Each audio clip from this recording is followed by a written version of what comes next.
I think the thing perhaps most notable is if you look at the difference between the last time we showed Optimus, and this is a video that was taken basically yesterday, and the Optimus team was up all night making this video. The Optimus team has done an incredible job. Yeah.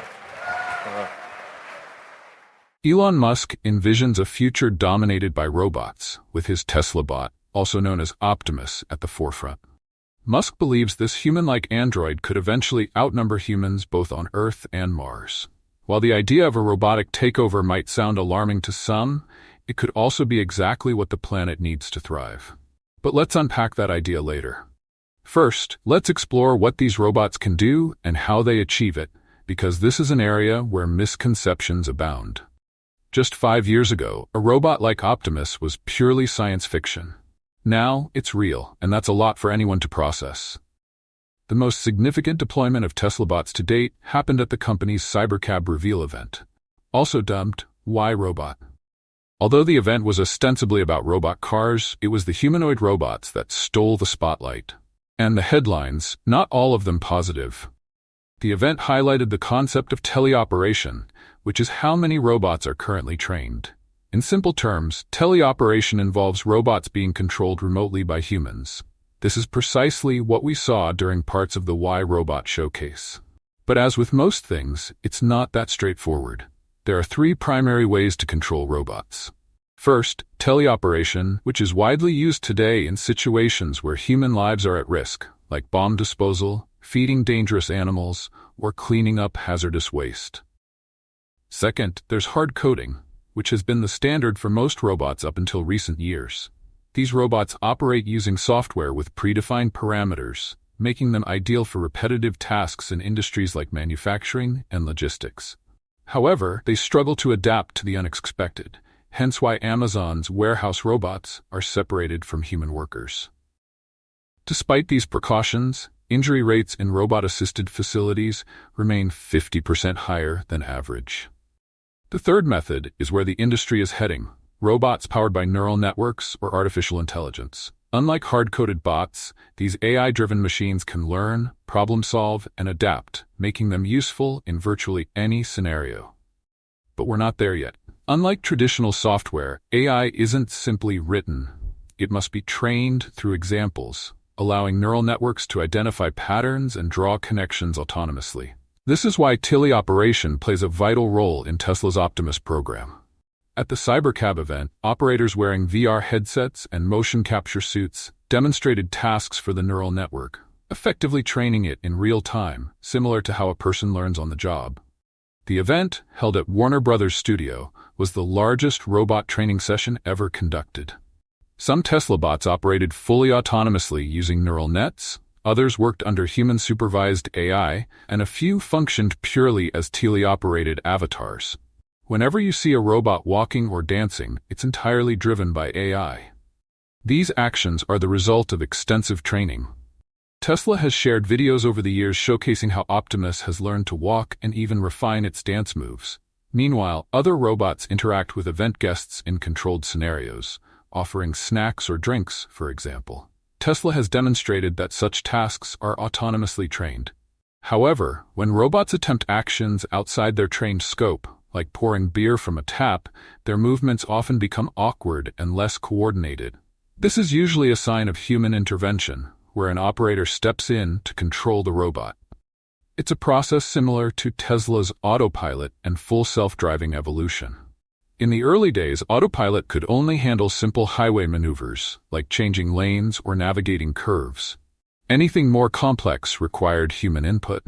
Over time, as the system trained and improved, it managed more intricate tasks, though drivers still needed to intervene when the system struggled.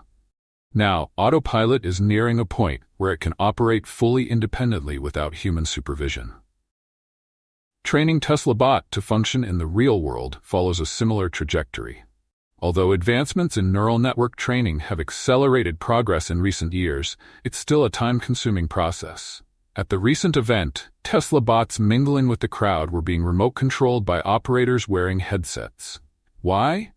Because Optimus had never been in a scenario like that before. While Tesla employees are trained to interact with the robot, The event's guests, many of whom had been drinking, were not. The situation was unpredictable, yet only one incident occurred during the 4-hour event. A bot fell when a purse got caught in its hand. This highlights the challenges of robots interacting with untrained people. Unlike a Tesla employee, a random guest wouldn't think twice about approaching the bot with a swinging bag. This type of interaction generated valuable data for Optimus. All of it will feed into its neural net training, teaching the robot how to navigate a world full of unpredictable humans. For instance, it will now recognize the danger of a purse trap and handle such situations better in the future. This distinction between programmed and AI-driven robots is crucial. Programming a robot to work perfectly in a controlled environment is relatively simple. But enabling a robot to function in the unpredictable chaos of the real world is an enormous challenge, one that can't be solved with code alone. Tesla faces a similar hurdle with full self-driving.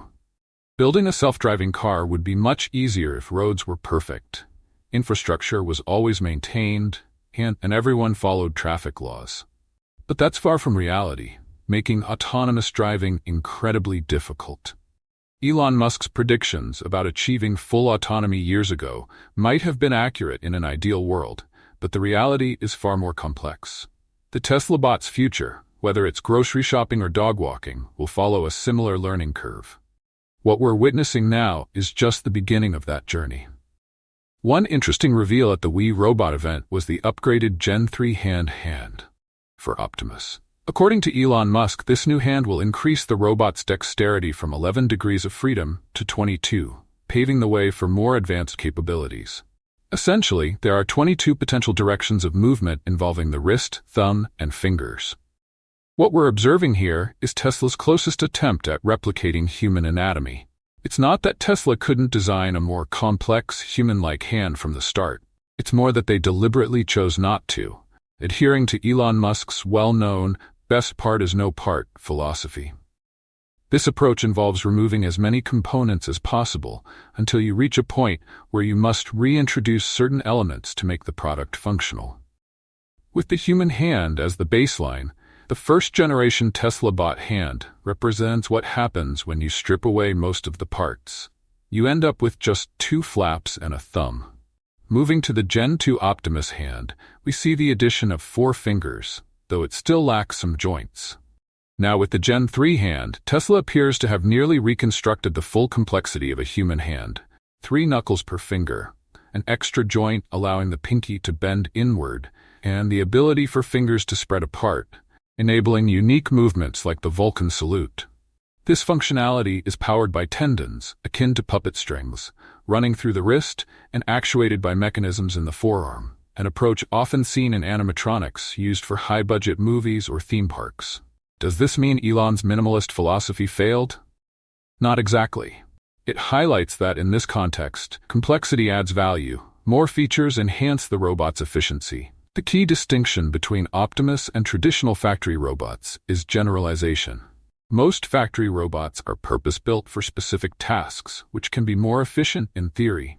However, for a generalized robot like Optimus to truly excel, it must handle everything, not just most tasks, but all tasks. This necessitates overbuilding to handle niche applications like sewing or playing the piano, even if the majority of tasks, such as carrying boxes or tidying up, don't demand such sophistication. Currently, Tesla is training Optimus for factory-oriented tasks, like transporting battery trays, while also focusing on broader capabilities, like folding shirts or shelving items. This aligns with the robot's ultimate purpose, handling the boring, repetitive, and hazardous jobs that keep society running, tasks fewer people are willing or able to do.